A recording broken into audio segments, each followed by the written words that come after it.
நிறைய நெகட்டிவ் ஃபீட்பேக்ஸாக சொல்லியிருந்தாங்க. ஸோ எங்கள் எல்லாருக்குமே அது ஆக்சுவலாக சர்ப்ரைஸாக தான் இருந்துச்சு. நம்ம என்ட்ரு ஆனதுலேருந்து எல்லாமே வந்து ஃபுல்லாகவே வீடியோ எடுத்துகிட்டே தான் இருப்பாங்க. போர்ட்ஃபோலியோ எனக்கு இதோட ஒரு பெரிய சம்பவம் ஒரு பெரிய வார்ம் அண்ட் வெல்கமிங்காகவே இல்லை. அதுக்கப்புறமா ஒரு சம்பவம் நடந்துச்சு தெரியுமாங்களா? நீங்கள் வைண்ட் அப் பண்ணிக்கோங்க அப்படின்னு சொல்லிட்டு ஒரு மாதிரி சொன்னாங்க. ஏதாச்சும் நடந்துருந்துச்சுன்னா அவங்க தான் அந்த ரெஸ்பான்சிபிலிட்டி எடுத்துருக்கணும். கடைசியில் என்னோட கிராஜுவேஷன் டே அவ்வளோ ஒரு பேட் டே ஆயிடுச்சு.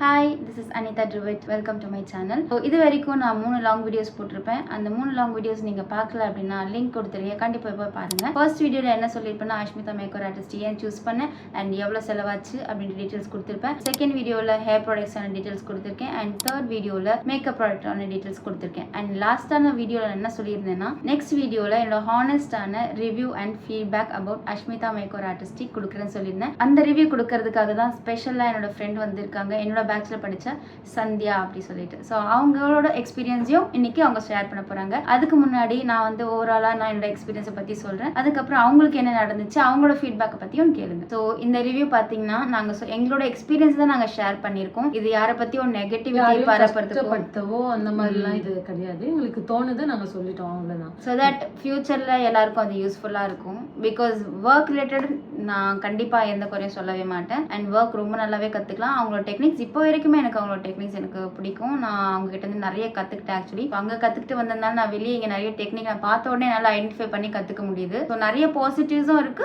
அண்ட் கொஞ்சம் டிராபேக்ஸும் இருக்கு. ஸோ அந்த டிராபேக்ஸை பத்தி தான் நான் ஹைலைட் பண்ணி சொல்லியிருக்கேன். அண்ட் நிறைய அவங்க நல்ல விஷயமும் பண்ணியிருக்காங்க, அதையும் நான் ஹைலைட் பண்ணி சொல்லியிருக்கேன். Before I go into the feedback, first class join பண்றதுக்கு முன்னாடி என் ஃப்ரெண்ட்ஸ்லாம் என்ன சொல்லியிருந்தாங்க அப்படின்னா நான் அஷ்மிதா மேக்கர் ஆர்டிஸ்ட் போறேன் அப்படின்னு சொல்லும்போது நிறைய நெகட்டிவ் ஃபீட்பேக்ஸா சொல்லியிருந்தாங்க. ஆனா நான் வந்து எல்லாத்தையும் இக்னோர் பண்ணிட்டு எதுவுமே நெகட்டிவாவே யோசிக்க கூடாது, பாசிட்டிவா மட்டும் தான் யோசிக்கணும் அப்படின்னு சொல்லிட்டு நான் எல்லாமே மைண்ட்ல பாசிட்டிவா மட்டும் தான் எடுத்துட்டு போனேன். அண்ட் நிறைய அவங்க மேக்கப் டெக்னிக்ஸ்லாம் பார்க்கும்போது ரொம்ப இம்ப்ரெசிவா இருந்துச்சு. So that's the reason I chose Ashmita maker artist. And makeup நல்லா கத்துக்கணும். அண்ட் மோரோவர் அவங்க கொஞ்சம் நல்லா ஃபேமஸா இருந்தாங்க. நிறைய வீடியோஸ் பார்த்தேன். அந்த வீடியோஸ் பார்த்து எனக்கு இம்ப்ரெஸ் ஆனதுனால தான் நான் அங்கே சூஸ் பண்ணேன். பிகாஸ் ஒரு விமனா இவ்வளோ ஹார்ட் ஒர்க் பண்றாங்க, பிரெக்னன்சில எவ்வளோ ஹார்ட் ஒர்க் பண்றாங்க, அந்த மாதிரி நான் ரொம்ப பார்த்து ரொம்ப இம்ப்ரெஸ் ஆகிட்டு எப்படி வந்து ஃபேமிலியும் மேனேஜ் பண்ணிக்கிட்டு ஒர்க்கையும் மேனேஜ் பண்ணிக்கிட்டு she is in top position அப்படின்னும் போது அது ஒரு பெரிய இன்ஸ்பிரேஷனாக பார்த்து தான் வந்து ஜாயின் பண்ணேன். ஈவன் கிளாஸ் ஃபீட்பேக்கில் கூட நான் நிறைய சொல்லியிருப்பேன், நீங்கள் வந்து எல்லாருக்குமே ரொம்ப இன்ஸ்பிரேஷனாக இருக்கீங்க அப்படின்ற மாதிரிலாம் நான் சொல்லியிருப்பேன். ஸோ கிளாஸ் ஜாயின் பண்ணிட்டேன். கிளாஸ்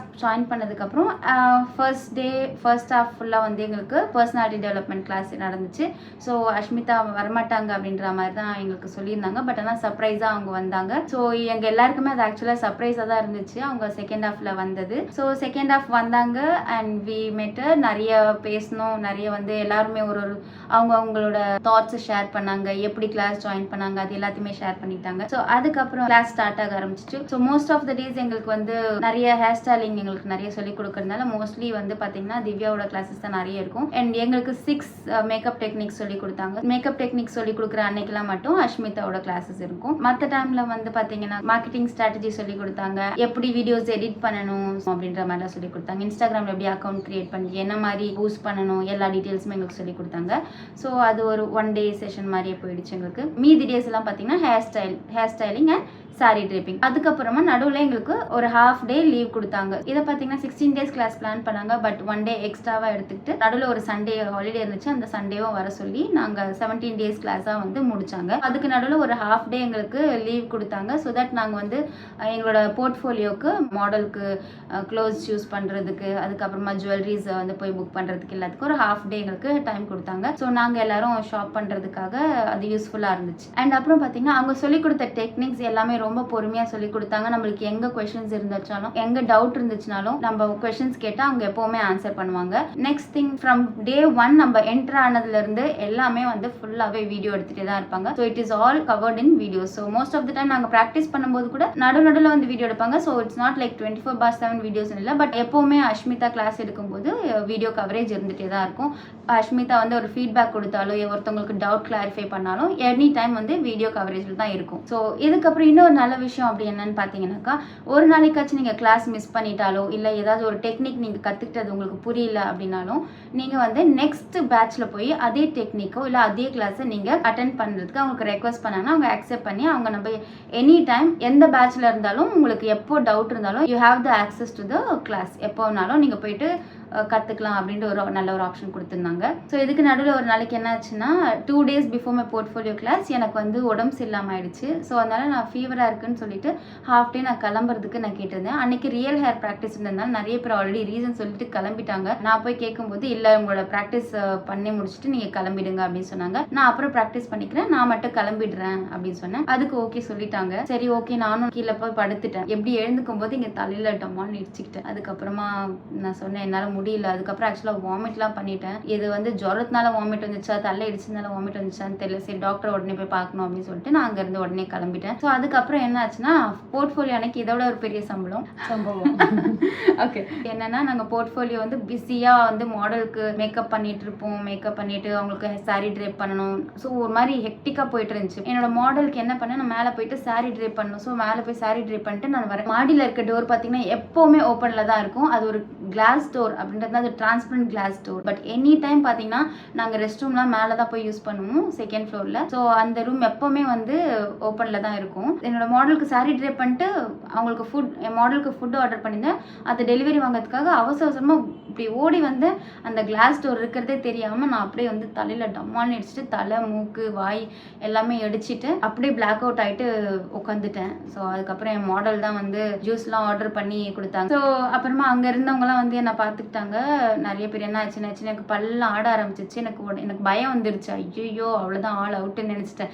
அப்புறமா வந்து பார்த்தோன்னா மண்டை வந்து பயங்கரமாக வீங்கி போயிடுச்சு. நீங்கள் நிறைய வீடியோஸ்லாம் பார்த்தீங்கன்னா அந்த கிராஜுவேஷன் டே அன்றைக்கெலாம் என் மூஞ்சி வீங்கி போயிருக்கும். அண்ட் என் கண்ணெல்லாம் அப்படியே ஒரு மாதிரி இப்படி இருந்திருக்கும். தலைலாம் வீங்கி ஃபேஸே அசிங்கமாயிடுச்சு. எனக்கு என்ன கவலைன்னா கிராஜுவேஷன் டே அன்றைக்கி போய் என் ஃபேஸ் இவ்வளோ அசிங்கமாக இருக்குதே, சரி நெக்ஸ்ட் டைம் கிராஜுவேஷன் வாங்கிக்கலாமா அப்படிலாம் யோசித்தேன். அப்புறம் சரி ஓகே முடிச்சிட்டோம், என்னோட பேட்ச்மேட்ஸ் கூடயே வாங்கிக்கலாம். ஏன்னா என்னோட பேட்ச்மேட்ஸ்லாம் ரொம்ப ரொம்ப ரொம்ப க்ளோஸ் ஆகிட்டோம் நாங்கள். That is all about my class. So இந்த கிளாஸ் முடிஞ்சதுக்கப்புறமா இன்னொரு இது இருக்குது. ஸோ இதில் வந்து நீங்கள் எப்போனாலும் அசிஸ்டிங் போனாலும் குரூப்பில் வந்து மெசேஜ் வரும். எங்களுக்கு எப்போ இன்ட்ரெஸ்ட் இருந்தாலும் நாங்கள் போகலாம். ஸோ எனக்கு அந்த மாதிரி ஒரு வாட்டி மெசேஜ் வரும்போது நான் ஒரு வாட்டி பிரைடல் அசிஸ்டிங் போயிருந்தேன். எனக்கு என்ன எக்ஸ்பீரியன்ஸ் ஆச்சுனாக்கா, நான் போனதுலேருந்தே எனக்கு ஒரு பெரிய வார்ம் அண்ட் வெல்கமிங்காகவே இல்லை. ஸோ கிளாஸ்லலாம் பார்த்தீங்கன்னாக்கா ஒரு மாதிரி இப்போ கேமரா முன்னாடி அவங்க எடுக்கும்போது சிரிச்சுக்கிட்டு பேசுறது அதெல்லாம் வந்து கிளாஸில் நிறைய இருக்கும். பட் ஆனால் வந்து பிரைடல் அசிஸ்டிங் போயிருக்கும்போது நம்ம வந்து எல்லாருமே மேபி ப்ரொஃபஷனலாக பிஹேவ் பண்ணுன்றதுனால யாருமே எதுவுமே பெருசாக பேசிக்கல, அப்படியே அமைதியாக தான் இருந்தோம். ஸோ அவங்களுக்கு நான் அசிஸ்டிங் ஒர்க் மட்டும்தான் பண்ணிட்டு இருந்தேன். அந்த அசிஸ்டிங் ஒர்க்கும் வந்து நம்மளோட லேர்னிங்காக தானே. ஸோ அதனால நான் ஒன்று பாயிண்ட்டும் நான் வந்து அவங்க என்ன மாதிரி ப்ராடக்ட்ஸ் யூஸ் பண்ணுறாங்க, என்ன மாதிரி ஒர்க் பண்ணுறாங்க அப்படின்னு நான் பார்த்துட்டு இருக்கும்போது கூட அவங்களுக்கு நம்ம அசிஸ்டிங் பண்ணிகிட்டே பார்த்துட்டு இருக்கிறதுனால அவங்க அசிஸ்ட் பண்ணும்போது அவங்க வந்து டென்ஷன் ஆகிடுவாங்க. இதை இப்படி ஒழுங்காக பிடிக்கணும், இதை ஒழுங்காக இப்படி கொடுக்கணும், இங்கே கான்சன்ட்ரேஷன் இங்கே இருக்கணும், கவனம் இங்கே தேவை, அங்கே ஏன் பார்க்குறீங்க, இங்கே ஏன் பார்க்குறீங்க அப்படின்னு 2 பேருமே மாற்றி சொல்லிட்டு தான் இருந்தாங்க. அது கொஞ்சம் லைட்டாக அஃபெண்ட் ஆச்சு ஆக்சுவலாக. பட் ஸ்டில் அப்புறமா என்ன யோசிச்சேன்னா, அன்னைக்கு தான் அவங்க ஒரு பர்சனல் இஷ்யூ அன்னைக்கு அதை சார்ட் பண்ணிட்டு தான் அன்னைக்கு நைட் வந்து அந்த பிரைடல் பண்ணாங்க. அந்த பிரைடல் ஈவெண்ட்டுக்கு தான் நான் போயிட்டேன் கோஇன்சிடென்ட்லி. ஸோ மேபி அதுக்கப்புறம் நான் லேட்டர் இந்த ஸ்டேஜ் ரியலைஸ் பண்ணேன், ஓகே அந்த இஷ்யூனால தான் அவங்க வந்து சரியா பேசல, ஸோ சரியா இது பண்ணல அப்படின்ற மாதிரி நான் நினச்சிக்கிட்டேன். அதுக்கப்புறமா சரி ஓகே நம்ம நெக்ஸ்ட் அசிஸ்டிங் போய் பார்க்கலாம், அதில் வந்து அது மாதிரி இருக்க மாட்டாங்க அப்படின்னு நம்பினேன் நான். ஸோ ரீசெண்டாக பார்த்தீங்கன்னா நான் ஜூலை 1st வீக்கில் ஒரு 2 பிரைடல் அசிஸ்டன்ட் போயிருந்தேன். சண்டே மத்தியானம் 1:30க்கு போயிட்டு திரும்பி ஒரு 5-6 o'clock வந்திருந்தேன். அவங்க அடுத்த பிரைடல் அசிஸ்டன்ட்க்கும் வரீங்களான்னு கேட்டாங்க. ஸோ விச் இஸ் அடுத்த நாளே Monday early morning 3 o'clock. So 3 o'clock இங்கேருந்து கேப் போட்டு எனக்கு கேபே கிடைக்கல. இன்ஃபேக்ட் கேப் போட்டு நான் 3 o'clock போயிட்டு அசிஸ்டிங் பண்ணிட்டு திருப்பியும் 7 o'clock அந்த மாதிரி வந்துட்டு ரீச் ஆகிட்டேன். இந்த டைமில் வந்து பார்த்தீங்கன்னா அவங்க ஜாலியாக தான் நடந்துக்கிட்டாங்க. அவங்களோட பிஹேவியர் கொஞ்சம் ரொம்ப டிஃப்ரெண்ட்டாக தான் இருந்துச்சு. ஸோ எனக்கும் ஓரளவுக்கு ஓகே ஹாப்பி ஆயிடுச்சு, ஓ நல்லா பிஹேவ் பண்ணுறாங்க, போன வாட்டி மேபி அந்த இஷ்யூனால தான் அவங்க வந்து இப்படி பிஹேவ் பண்ணாங்க போல அப்படின்னு நினச்சிட்டேன். ஆனால் அதுக்கப்புறமா கிளைண்ட் வந்து என்ன பண்ணாங்கன்னா என்கிட்ட பேசிட்டு இருந்தாங்க. ஆப்வியஸ்லி ஒருத்தவங்க பேசினா நம்ம திருப்பி தானே பேசுவோம். நானும் திருப்பி பேசினேன். அதுக்கு அங்கேருந்து ஒரு டீம் மெம்பர் ஒருத்தவங்க கண்ணை காமிச்சிட்டு பேசக்கூடாது அப்படின்னாங்க. சரி ஓகே. அதுக்கப்புறம் அவங்க என்ன பேசினாலும் நான் வந்து அப்படின்னு சிரிச்சுட்டு விட்டுட்டேன். அதுக்கப்புறம் எதுவுமே பேசிக்கல. அதுக்கப்புறமா என்ன ஆச்சுன்னா அவங்க கிட்ட நான் ஒரு ஹெல்ப் கேட்டிருந்தேன். என்ன ஹெல்ப்னா, இந்த பிரைடல் போயிருக்கும்போது தான் அடுத்த நாள் வந்து என் தம்பியை ஹாஸ்பிட்டல் அட்மிட் பண்ணுறேன், அவனுக்கு பிரெயின் சர்ஜரி பண்ணுறதா இருந்தோம். ஸோ அதனால நான் வந்து மிலாப்ல ஃபண்ட் ரேஸ் பண்ணிட்டு இருந்தேன். ஏன்னா என்னால் அஃபோர்ட் பண்ண முடியலன்றதுனால. ஸோ அந்த மிலாப்ல ஃபண்ட் ரேஸ் பண்ணும்போது நான் சொல்லியிருந்தேன், இந்த மாதிரி அவங்க கிட்ட நான் லிங்க் அனுப்புகிறேன், அவங்களோட இன்ஸ்டாகிராமில் ஷேர் பண்ண முடியுமான்னு கேட்டேன். பிகாஸ் அவங்க முடியலன்னு சொல்லியிருந்தேன்னா ஓகே ஆப்வியஸ்லி நான் அனுப்பிச்சிருக்க மாட்டேன். மாட்டேன். பட் அவங்க தாராளமாக பண்ணிடலாமே, அனுப்புங்க அப்படின்னு சொன்னாங்க. ஸோ அதனால நான் அவங்களுக்கு அனுப்பிச்சேன். And I felt so happy. Okay பரவாயில்ல, இவங்க இவ்வளோ அளவுக்கு ஹெல்ப் பண்ணுறாங்க அப்படிலாம் நினச்சி நான் அவங்கள பற்றி ரொம்ப பெருமையாக நினச்சிட்டு வீட்டுக்குலாம் வந்து அவங்களுக்கு மெசேஜ்லாம் அனுப்பிச்சேன். குரூப்பில் அனுப்பிச்சேன், ரீட் பண்ணாங்க. பட் ஆனால் அவங்க அதுக்கு ரிப்ளையும் பண்ணல, ஷேரும் பண்ணல. இன்ஸ்டாகிராம்லேயும் அனுப்பிச்சேன் அவங்களுக்கு, அதை பற்றி அதுக்கு அவங்களுக்கு ரிப்ளையே பண்ணலை. But okay, it's okay, fine, no problem. அதை முன்னாடியே அவங்க இல்லைன்னு சொல்லி தான் நான் அவங்களுக்கு அனுப்பிச்சிருக்கவே மாட்டேன். பிகாஸ் எனக்கு நான் நிறைய ஃப்ரெண்ட்ஸ்க்கு ஷேர் பண்ணேன், நிறைய பேர் ஹெல்ப் பண்ணாங்க. So I am so grateful to everyone whoever like help me out in that bad situation. So எல்லாருக்குமே ரொம்ப தேங்க்ஸ் அப்படின்னு சொல்லிக்கிறேன் நான். அதுக்கப்புறமா என்ன ஆச்சுன்னா, நான் ஒரு ஃபீட்பேக் மாதிரி நான் உங்களுக்கு குரூப்பில் போட்டிருந்தேன். ஒரு ஹம்பிளாக, ரொம்ப பொலைட்டாக, இந்த மாதிரி it would be very grateful, இந்த மாதிரி எங்களுக்கு அசிஸ்டிங் பண்ணுறது என்கரேஜ்மெண்ட்டாக இருக்கிறதுக்காக it would be nice if you good எங்களுக்கு வந்து ஒரு டோக்கன் ஆஃப் அப்ரிசியேஷன் மாதிரி நீங்கள் கொடுத்தா நல்லாயிருக்கும். இல்லைனா ஒரு அலோவன்ஸ், ட்ராவல் அலோவன்ஸ், இல்லை ஒரு சின்ன ஒரு கெஸ்டர் இருந்தால் நல்லாயிருக்கும், நாங்கள் ஃபீல் பண்ணுறோம் அப்படின்னு சொல்லிட்டு நான் அனுப்பிச்சிருந்தேன். அதுக்கு அவங்க மார்னிங் மெசேஜ் அனுப்பிச்சேன்னா அவங்க வந்து ஈவினிங் தான் எனக்கு ஒரு ரிப்ளை அனுப்பிச்சாங்க. அந்த ரிப்ளை பார்த்தீங்கன்னா அவங்க one of the team member தான் எனக்கு ரிப்ளை பண்ணியிருந்தாங்க. அண்ட் அதுக்கு நான் வந்து okay thank you for replying me அப்படின்னு நான் சொல்லிட்டேன். ஸோ இதுதான் நான் ஃபேஸ் பண்ண விஷயம். ஸோ இப்போ வந்து சந்தியாவுக்கு என்ன இருந்தது அப்படின்றத சந்தியா சொல்லுவாங்க. நான் வந்து அஷ்மி மேம் கிட்ட போய் படித்தா ரீச் கிடைக்கும்ன்றதுனால தான் அங்கே போய் படித்தேன். அப்படி படிக்கும்போது அஷ்மி மேம் எல்லாமே நல்லா தான் சொல்லி கொடுத்தாங்க. திவ்யா மேமும் சூப்பராக சொல்லி கொடுத்தாங்க. அப்படி இருக்கும்போது ஒரு நாள் திவ்யா மேம் என்ன பண்ணாங்க, கிளாஸ்லாம் சொல்லி கொடுத்துட்டு இருந்தாங்க. ஹேர் டு ப்ராக்டிஸ் தான் நிறைய நடக்கும். அப்போ வந்து எனக்கு ப்ராடக்ட் நான் எதுவுமே வாங்கலை. ஏன் வாங்கலைன்னா, எல்லாருக்குமே குரூப்பில் வந்து மெசேஜ் போட்டிருந்தாங்க, இந்த மாதிரி வந்து இவ்வளோ ப்ராடக்ட் வாங்கணும், இந்த கடையில் வாங்கணும்னு சொல்லி எல்லாருக்குமே ஒரு பெரிய லிஸ்ட் ஒன்று அனுப்பி எல்லாருமே பர்ச்சேஸ் பண்ணி வந்தாங்க. குரூப்பில் போடல, எல்லாருக்குமே தனித்தனியாக மெசேஜ். கிளாஸ் ஜாயின் பண்ண உடனே தனித்தனியாக வந்து மெசேஜ் எனக்கு வந்து அந்த மாதிரி செப்பரேட்டாக மெசேஜே வரல. நானும் ப்ராடக்ட் எதுவுமே வாங்காம சரி கொஞ்சம். ஸோ உங்களுக்கு வந்து இப்போ நம்ம அட்வான்ஸ் 10,000 கொடுத்தோம் இல்லையா? ஸோ நம்ம 10,000 கட்டின உடனே உங்களுக்கு ஒரு மெசேஜ் வரும்ல, இந்த மாதிரி இந்த ப்ராடக்ட்ஸ் வாங்கிட்டு வாங்க, அந்த மெசேஜ் உங்களுக்கு வரல? அந்த மெசேஜ் எனக்கு வரல. அந்த மெசேஜ் வரல.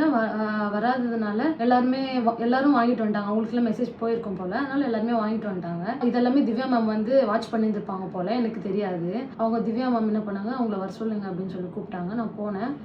ஏன் நீங்கள் ப்ராடக்ட் வாங்கல அப்படின்னு சொல்லிட்டு ஒரு மாதிரி ரூடாக கேட்டாங்க. இல்லை மேம் எனக்கு தெரியாது, எனக்கு மெசேஜ் செப்பரேட்டாக வரல அப்படின்னு நான் சொல்லியிருந்தேன். சொன்னதுக்கப்புறமா ஏன் எல்லாருக்கும் வந்துச்சு, உங்களுக்கு மட்டும் ஏன் வரல அப்படின்னு கேட்டாங்க. இல்லை மேம் எனக்கு மெசேஜ் வரல, எனக்கு என்னென்ன ப்ராடக்ட் வாங்கணும்னு ஃபஸ்ட்டு தெரியாது மேம் அப்படின்னு சொன்னோன்னே, இருங்க நான் என்னோட அசிஸ்டன்ட் ஃபோன் பண்ணி கேட்குறேன். ரூடாக பேசினோன்னே எனக்கு அழ வந்துருச்சு. அதுக்கப்புறமா அவங்க ஃபோன் பண்ணி கிட்ட பேசியிருப்பாங்க போல். அதுக்கப்புறமா அவங்க நான் பஸ்ஸில் வீட்டுக்கு போகும்போது அவங்க கால் பண்ணாங்க. எதுக்கு நீங்கள் கிளாஸில் அழுதிங்க அப்படின்னு கேட்டாங்க. நான் சொன்னேன் இந்த மாதிரி ப்ராடக்ட் வாங்கி வரலன்னு சொல்லிட்டு. திவ்யா மேம் ஒரு மாதிரி கேட்டாங்க, அதனால் எனக்கு அழ வந்துருச்சு அப்படின்னு சொல்லிட்டு. அதுவும் இல்லாமல் அந்த அழுதுட்டு இருக்கும் போது இங்கே எதுக்கு நின்று அழுதுட்டு இருக்கீங்க, நீங்கள் வைண்ட் அப் பண்ணிக்கோங்க அப்படின்னு சொல்லிட்டு ஒரு மாதிரி சொன்னாங்க. அதுவுமே எனக்கு ரொம்ப ஹர்ட்டாக இருந்துச்சு. ஸோ அதுக்கப்புறம் உங்களோட போர்ட்ஃபோலியோ மேக்கப்லாம் ரொம்ப சூப்பராக பண்ணியிருந்தாங்க. அவங்களோட ஒர்க்லாம் பார்த்தீங்கன்னா நல்ல ஒரு எக்ஸ்பீரியன்ஸ். அவங்களே அஷ்மி மேமே கேட்டாங்க, நீங்கள் வந்து பிகினரா இல்லை ஆல்ரெடி மேக்கப் பண்ணியிருப்பீங்களா அப்படின்ட்டு.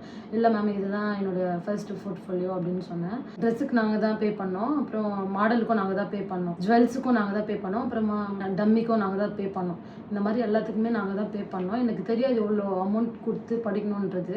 ஆனால் நீங்கள் லேர்ன் பண்ணிக்கிட்டீங்கல்ல, நிறைய லேர்ன் பண்ணியிருக்காங்க. இப்போ ரொம்ப நல்லா லேர்ன் பண்ணிட்டு ரொம்ப நல்லா மேக்கப் பண்ணுறாங்க. அவங்க நடந்துக்கிட்டது மட்டும் தான் கொஞ்சம் ஹர்ட் ஆச்சு. இது எங்களோட எக்ஸ்பீரியன்ஸ் நாங்கள் சொல்கிறோம். அவங்க வந்து ப்ரொஃபஷ்னலாக மேக்கப் எல்லாமே நல்லா தான் ஹேண்டில் பண்ணி நல்லா சொல்லி கொடுத்துருக்காங்க. அதெல்லாம் கரெக்டாக பிளான் பண்ணி எல்லாமே பண்ணியிருக்காங்க. அது எல்லாமே ஓகே. பட் பர்சனலி எங்களுக்கு வந்து இந்த மாதிரி இன்சிடென்ட்ஸ் நடந்ததுனால அதை மட்டும் நாங்கள் அதை ஷேர் பண்ணிக்கிறோம். மற்றபடி வந்து பார்த்தீங்கன்னா டீச்சிங் வைஸ் எல்லாமே ஓகே. அதே சமயம் திவ்யா மேம் வந்து நம்ம என்னாச்சு ஹேர் ஸ்டைல் ஒழுங்காக பண்ணலைன்னா ரீடு கொடுத்துருவாங்க. நம்ம எப்போ பர்ஃபெக்டாக ஒரு ஹேர் டூ பண்ணி முடிக்கிறோமோ அது வரைக்கும் அவங்க ரீடு சொல்லிகிட்டே இருப்பாங்க. ஸோ இதெல்லாம் வந்து எங்களுக்கு வந்து எப்படின்னா, இப்போ ரீடியூ பண்ணும்போது என்னடா ரீடியூ பண்ண சொல்கிறாங்களே அப்படின்னு எங்களுக்கு தோணாமல் அதை வந்து நாங்கள் ஒரு லேர்னிங்காக எடுத்துக்கிறோம். ஓகே பர்ஃபெக்டாக பண்ணணும், அந்த பர்ஃபெக்ஷன் வேணும் அப்படின்றது வந்து அவங்க எக்ஸ்பெக்ட் பண்ணாங்க. That is really a very good thing actually. So learning பொறுத்த வரைக்கும் no doubt you can definitely choose Ashmita. And நான் சொன்ன இன்சிடென்ட்ஸ்லாம் எனக்கு அங்கே நடந்த இன்சிடென்ட்ஸ். பர்சனலி கொஞ்சம் அவங்களும் ஹர்ட் ஆன விஷயம், பர்சனலி எனக்கும் ஹர்ட் ஆன விஷயம். ஸோ அந்த சில பர்சனல் எக்ஸ்பெக்டேஷன்லாம் வச்சுக்கக்கூடாது. ஒன்லி ப்ரொஃபஷ்னலாக அவங்க எல்லாமே நல்லா டீல் பண்ணுவாங்க, ப்ரொஃபஷ்னலாக சொல்லி கொடுப்பாங்க, டவுட்ஸ் வேணுமா கிளாரிஃபை பண்ணுவாங்க, உங்களுக்கு பர்ஃபெக்டாக வர வரைக்கும் விட மாட்டாங்க, அது பண்ணி ஹெல்ப் பண்ணுவாங்க, எல்லாமே ஓகே. அண்ட் அசிஸ்டிங் பண்ணுறது தான் நீங்கள் பண்ணலாம். ஆனால் இப்போ அசிஸ்டிங்க்கு பே பண்ண மாட்டாங்க. அது கொஞ்சம் பார்த்துக்கோங்க. நான் என் ஃப்ரெண்ட்ஸ் எல்லாம் மற்ற அகாடமியில் போயிட்டு அசிஸ்டிங் ஒர்க்லாம் பண்ணியிருக்காங்க. அசிஸ்டிங்க்கெலாம் கூட பே வாங்கிட்டு தான் வந்திருக்காங்க. அவங்க பிரைடல் ஒர்க் தருவாங்கன்னு எக்ஸ்பெக்ட் பண்ணாதீங்க, ரெஃபர் பண்ணுவாங்கன்னு எக்ஸ்பெக்ட் பண்ணாதீங்க. So this is all my experience. மற்றபடி பார்த்தீங்கன்னா நான் ஸ்டார்டிங்லேயே சொல்லியிருப்பேன் 1,10,800 கிட்ட செலவு பண்ணியிருந்திருப்பேன். அதுக்கப்புறமா ஒரு 35,000, ஸோ 1,45,800 ஓவரால். அதுக்கப்புறமா ஒரு போர்ட்ஃபோலியோக்கு ஒரு 10,000, ஸோ 1,55,800. ஸோ ஓரளவுக்கு பார்த்தீங்கன்னாக்கா எல்லா இதுவும் பண்ணி முடிச்சதுக்கப்புறம் ப்ராடக்ட் வாங்கி நீங்கள் செட்டில் ஆகிறதுக்கு அரௌண்ட் 2 lakhs கிட்ட வந்துடும். 2 lakhs உங்களால் அஃபோர்ட் பண்ண முடியும்னா அப்படின்னா நீங்க கிளாஸ் தாராளமா 16 days மாஸ்டர் கிளாஸ் போங்க.